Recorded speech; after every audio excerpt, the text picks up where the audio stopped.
is a kitchen tool, but I've used it randomly. It's an ice cream scoop, and I've used it for measuring out pancakes, muffins, and cupcakes, cookie dough, and cleaning out a cantaloupe.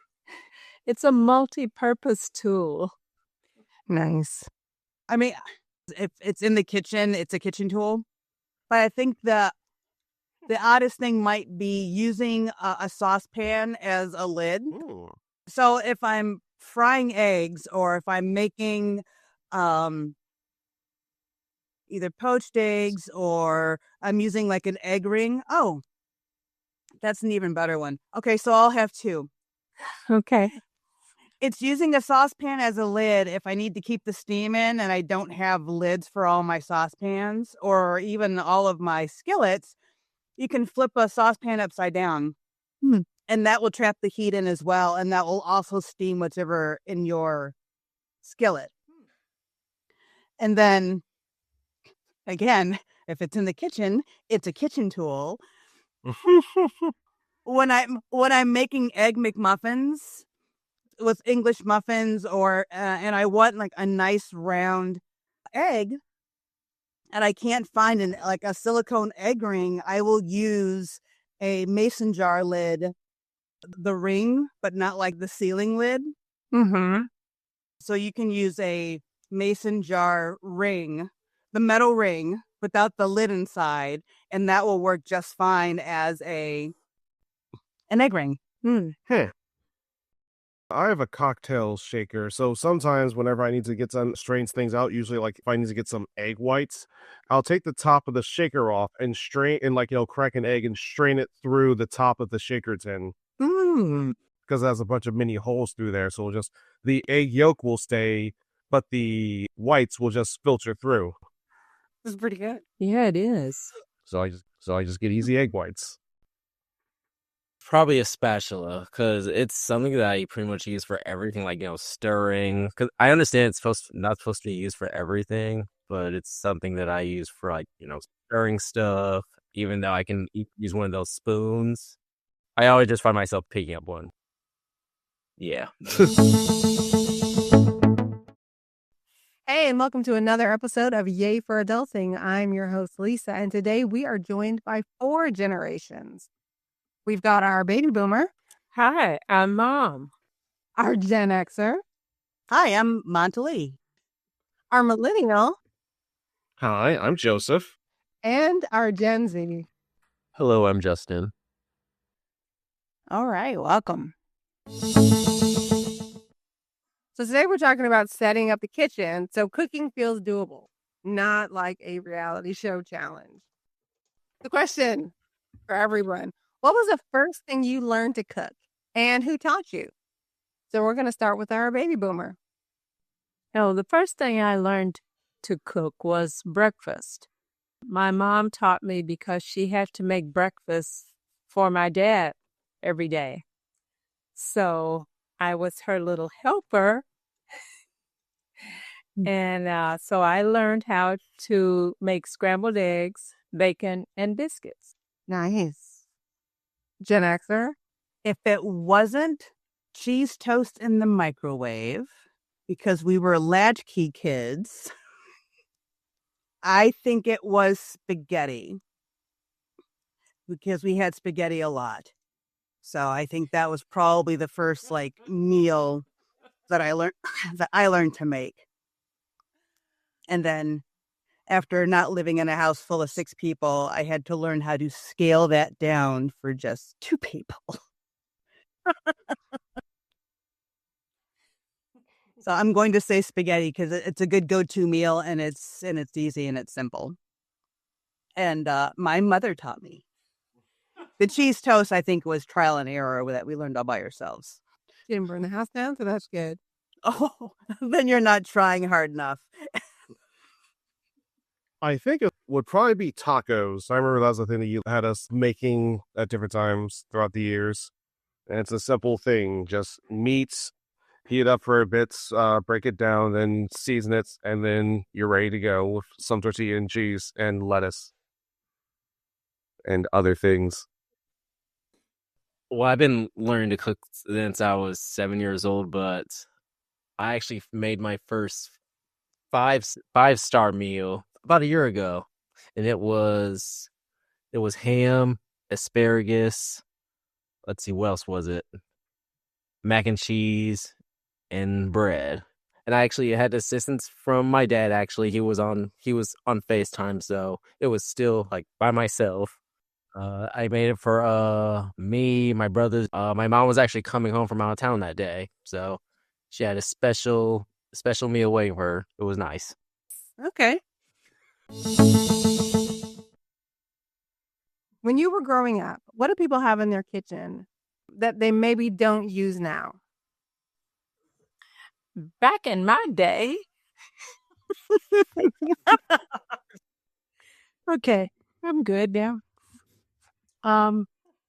We used a hand can opener, not an electric can opener, but a hand one, and which made very jagged edges when you were done.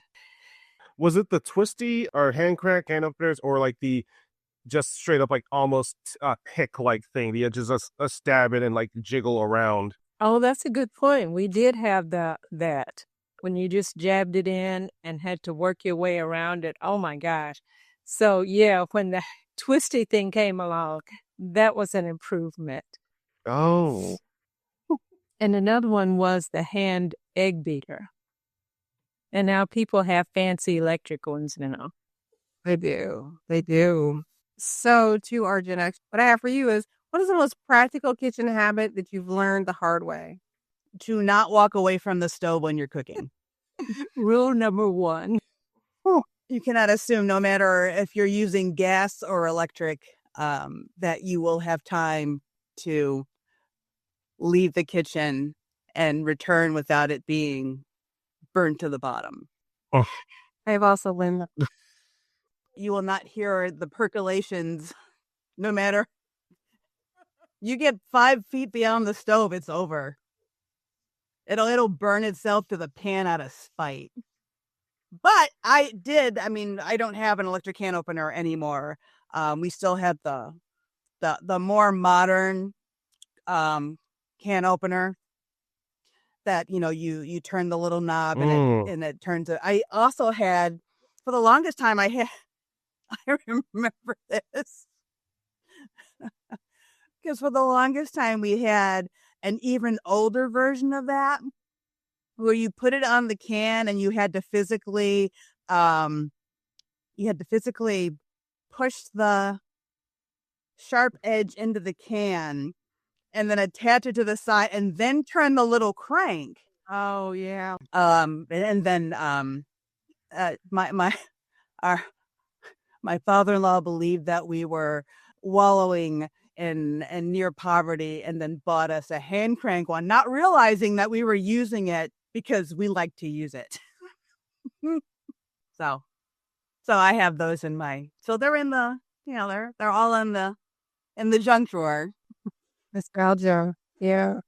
Millennial, what was your go-to adulting meal in your first place? so back at my apartment, I'd say is either learning how to properly make ramen, not just slapping it in like the microwave for 5 seconds, or cooking hamburger patties properly. Like, sure, they're still frozen hockey discs, but they're not like just so I can just slap in the microwave. So yeah, hamburgers and ramen, more or less. Okay. I like those. So, Gen Z, what's the most practical kitchen habit that you learned the hard way? Those pre-made like Kraft mac and cheese lunches that people use. Okay, yes. Never forget to put water inside before you put it in the microwave because Oh no. I had our break room burning for a good 2 days. And to this day no one knows it was me because we had students that day. So I just said it probably was one of the students. Good save. Yeah. So, yeah. Good. Don't forget that. I love it. Oh, that's great. That is a good tip. That is a good. Always add liquids. So next we're going to talk about kitchen setup, specifically how to set up your kitchen space while you cook to make it as easy as possible for you. If you always lose stuff mid-recipe, it's not necessarily you. It might be your system or your lack of a system. Here's the simplest way to think about it. Make it into zones. You can have your prep zone, which has a cutting board, a knife, a place for trash. Your cook zone, which includes the stove, pan, spatula, maybe a microwave. Your clean zone, which has your sink, your soap, your towel, and then a storage zone, which is your pantry, your fridge, and containers. So my question for the panel, what's the one thing you always need within arm's reach when you cook? I like to have a place to put my used utensils. I have a nice little stand. I think I got it from you, Justin, a long time ago. It has a stand that you can put like a long spoon, and it has two little dishes that sit at the bottom. So if I'm stirring something, I can just put it in one of the little ceramic dishes, and the back of the stand will hold it. So otherwise, I would have to put it on the counter or find a plate for it, napkin. So, yeah, a place for my used utensils. Yeah. Well, seeing as my kitchen is only like 2 square feet, everything is basically at hand. I have two, I have 2 metal tins for my spatulas and my scrapers and that. My stove is right next to the sink, which is next to the fridge. I have 0 prep space.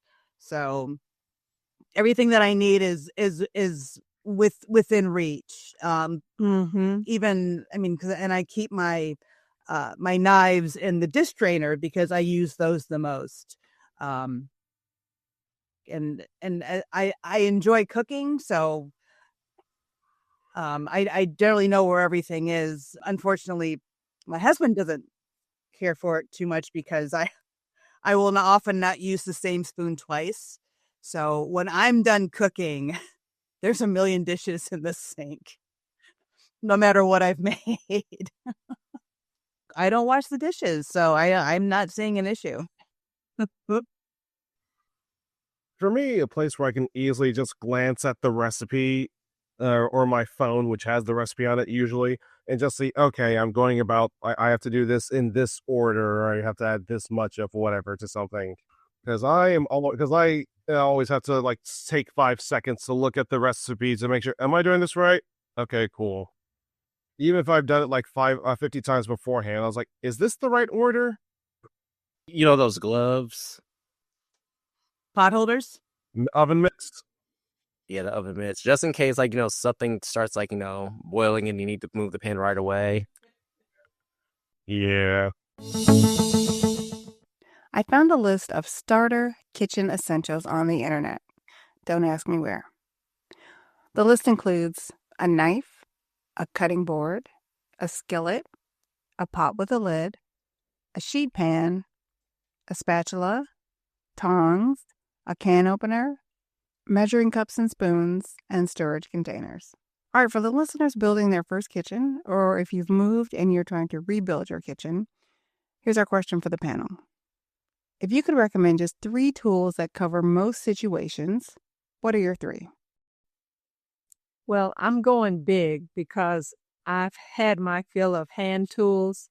So I'm going mixer, electric mixer, can opener, electric can opener, and microwave.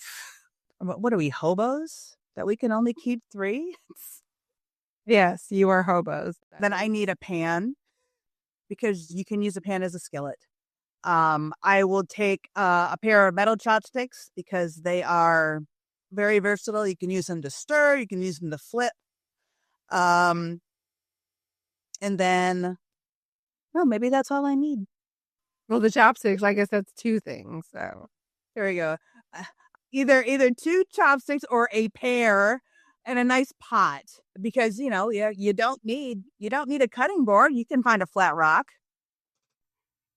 Yeah, like I'm thinking in my head, pot, knife, and maybe a measuring device, like our measuring cups. A set of measuring cups, or is she gonna make you like count off individually? What you want a half one or? I'll get the one mug that just has every measurement on it. You have your quarts in one section, your cups on the other section, and even milliliters if we're going to get really fancy. You just need your liquid to be clean. For me, cutting board, an air fryer. I love those. What else? And one of those what do you call those kinds of knives? They're like huge. Most people just simply call it a kitchen knife. You're talking about like the general, like, whenever people think knife, kitchen knife. I guess so. It's a kitchen tool, so Nice. And we're not done. The next episode is part 2, continuing the conversation with the generations. More stories, more hot takes, and more, wait, y'all do it like that? Moments. Until then, take the small win. Progress over perfection. See you in part 2.